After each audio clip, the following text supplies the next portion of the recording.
Lo tengo aquí en mis manos, aquí está, se lo muestro a nuestra audiencia, el libro, la novela del escritor peruano Gustavo Rodríguez, quien recientemente se hizo acreedor al premio Alfaguara. Vamos a platicar de esta novela Cien Cuyes con él, nos acompaña por audio y video. ¿Cómo estás, Gustavo? Pascal, ¿qué tal? Qué gusto. Muchas gracias por esta oportunidad. Pues antes que nada, felicidades por el premio que recibiste. Gracias, muchas gracias. Todavía estoy acostumbrándome a la idea. Bueno, oye, una novela que explora a profundidad, diría yo, los problemas y los sentimientos que aparecen en el último tramo de la vida y lo haces pues mezclando lo trágico, lo humorístico y lo tierno. Te preguntaría de entrada, ¿cómo es que te nace una novela que aborda este tema, el tema de la vejez, Gustavo? Bueno, Pascal, como ocurre con mis novelas, nace de una motivación estrictamente egoísta.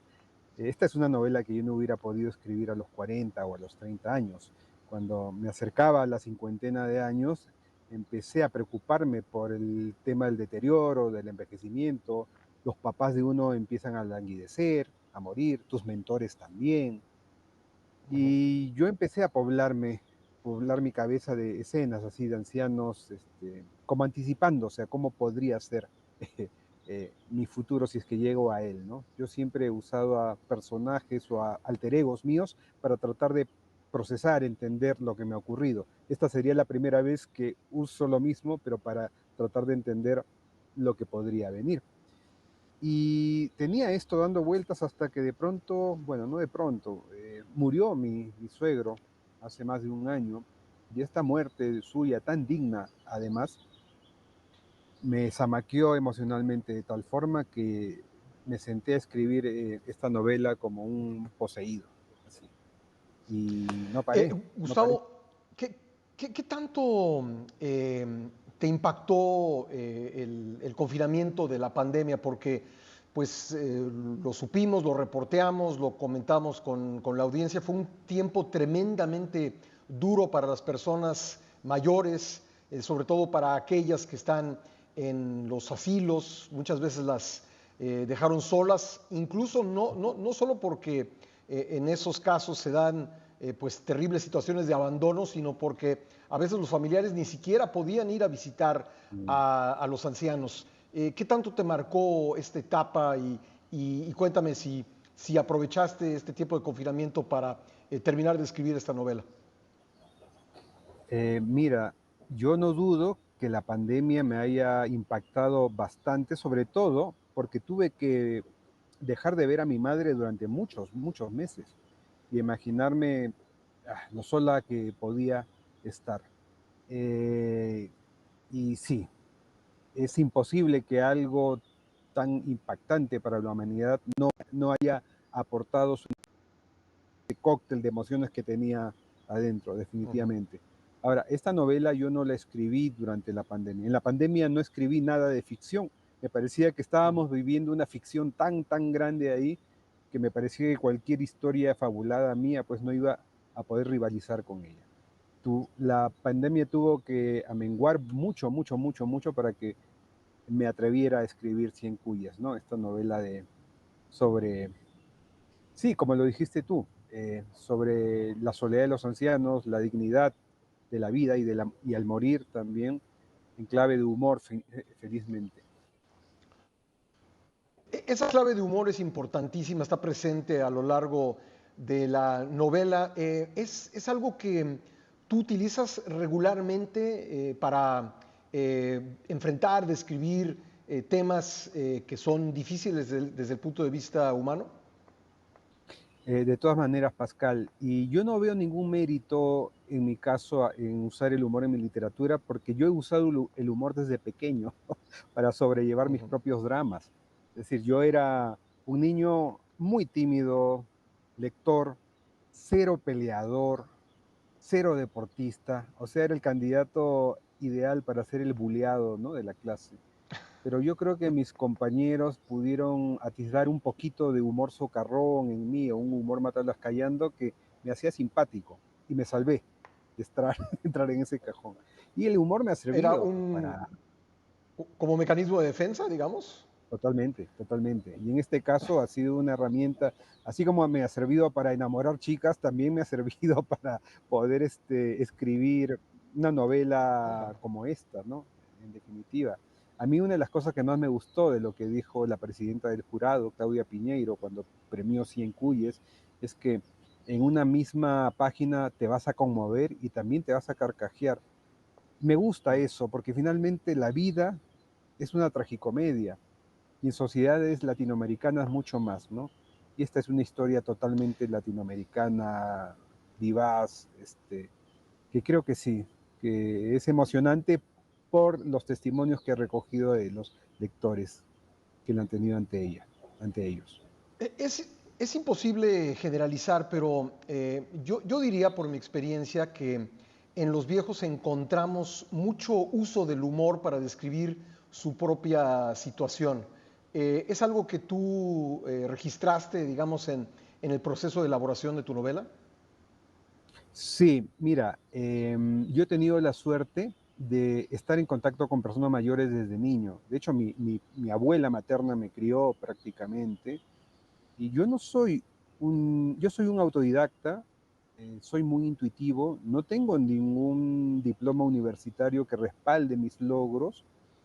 La universidad mía han sido la gente mayor, generosa, de la que he absorbido lo más que he podido. Y claro, de tantos años de observar a distintos tipos de gente mayor, ¿no? que me ha rodeado, pues yo creo que he absorbido muchas cosas, el humor que pueden tener, la fragilidad también que van adquiriendo, ¿no? En definitiva, sí. Gustavo, ¿cómo nace el personaje, el protagonista, la protagonista de tu novela Eufrasia?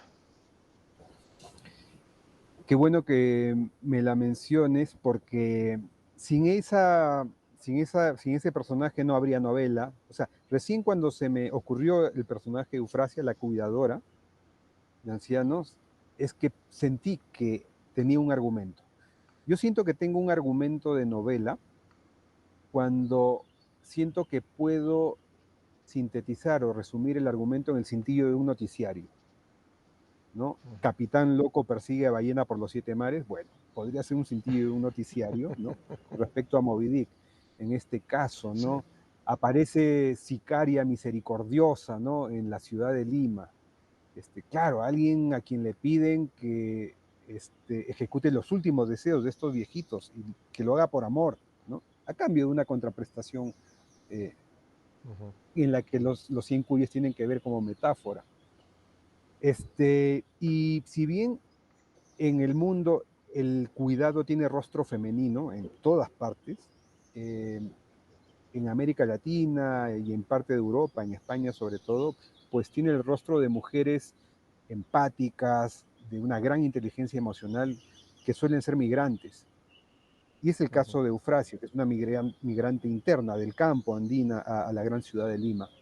Y creo que en Eufrasia se reúnen, se encarnan hasta 3, diría yo, mujeres que he podido identificar a lo largo de mi vida, que eh, han sido protagonistas del cuidado en mi familia y en otras familias. Debiéramos tener una actitud más abierta para discutir el tema de la muerte digna y me refiero sobre todo a nuestra mirada latinoamericana. De repente es un Mm, tema que nos cuesta muchísimo trabajo, tal vez en el mundo anglosajón, en otros lugares, quizá en Asia, hay otra forma de ver la muerte, pero en mm. América Latina me da la impresión de que este tema realmente nos cuesta trabajo abordarlo. Sí, sí, en sociedades más prácticas y desprejuiciadas, donde no hay tanta culpa, ¿no? Eh, una culpa impuesta por una tradición judeocristiana, sí, digamos que la muerte digna es un tema que está superado, pero en Francia, por ejemplo, ha habido grandes debates, ¿no? Cuando un actor como Alain Delon dijo, me voy a una clínica en Suiza porque ya tengo mi fecha.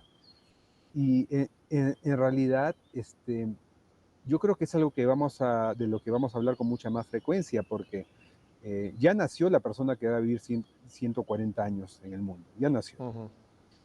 Sí, Ha sido tan acelerado ese avance que probablemente nos tengamos que preguntar, ¿para qué vivir más?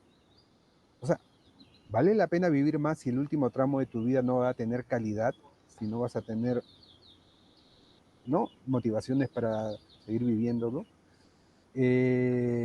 O vale la pena cuando nosotros vamos a una fiesta y uno de nosotros quiere irse, ¿lo encadenamos para que no se vaya a pesar de que está sufriendo y ya sí. no aguanta más estar en la fiesta? O sea, ¿cuál es el sentido de encadenar a alguien cuando quiere irse de la fiesta? Sobre todo si la está pasando mal, si está sufriendo. ¿Cuál es el sentido de eso? Quizá lo que tengamos que hacer es empezar a aprender a amar al otro sin el egoísmo de lo que podríamos sentir si el otro se va. O sea, anteponemos lo que vamos a sentir Ujú. nosotros en vez de poner en primer plano Claro, lo que siente el otro. Entonces yo claro. creo que es pertinente que empecemos a debatir, a discutir este tipo de temas. Y si 100 cuyes ayuda al debate, pues enhorabuena.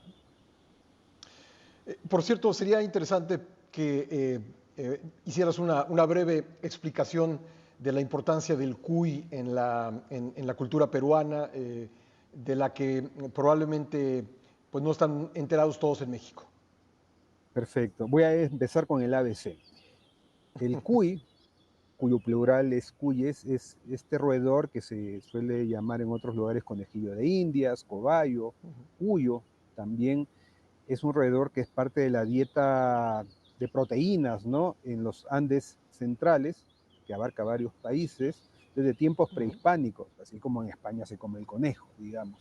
ujú, También es parte de la cultura popular porque se le atribuyen propiedades adivinatorias, un ujú. poco gore, la verdad, porque sí, hay Sí. cierta crueldad ahí con el animalito. Y es parte de la cultura popular al extremo de que en mi país, en Perú, ha sido símbolo de campañas presidenciales. Entonces sí, es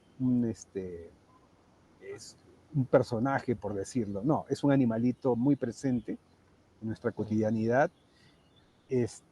Y sin quererlo también, con 100 cuyes se convierte en una especie de símbolo de la reivindicación de la cultura andina, ¿no?, frente a otras culturas que también nos Sí. trasladan su cotidianidad.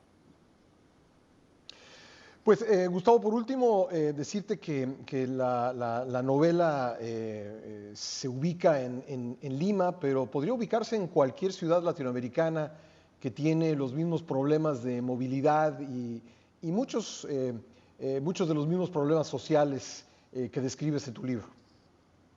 Sí, en realidad yo hace tiempo tomé la decisión de escribir desde el lugar o sobre el lugar que mejor conozco en el mundo, y ese lugar Ujú. es Lima. Y Lima es una ciudad pues moderna, que como toda gran capital latinoamericana, tiene todos los requisitos para ser fascinante, con sus conflictos, con sus controversias, pero también con sus grandes bellezas a la vez. Y sí, yo creo que 100 cuyes podría haber transcurrido en Ciudad de México tranquilamente o en cualquier ciudad Fácilmente, mexicana. sí, sí. Fácilmente tendríamos que cambiar a los cuyes por no sé qué otro animalito, ya me dirás tú. Pero sí, sí, la literatura no existe sin conflicto y nuestras sociedades pues son pródigas en darnos Sí.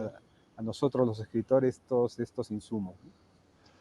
Pues nuevamente felicidades por el premio Alfaguara de Novela 2023 con tu novela 100 Cuyes, que de verdad le recomiendo mucho a nuestra audiencia. Gustavo Rodríguez, un privilegio platicar contigo. Te mando un abrazo desde la Ciudad de México. Muchísimas gracias, 100 abrazos para ti y tu audiencia. Gracias, gracias Gustavo. Ahí tiene usted a Gustavo Rodríguez, novelista, autor de 100 Cuyes en Alfaguara.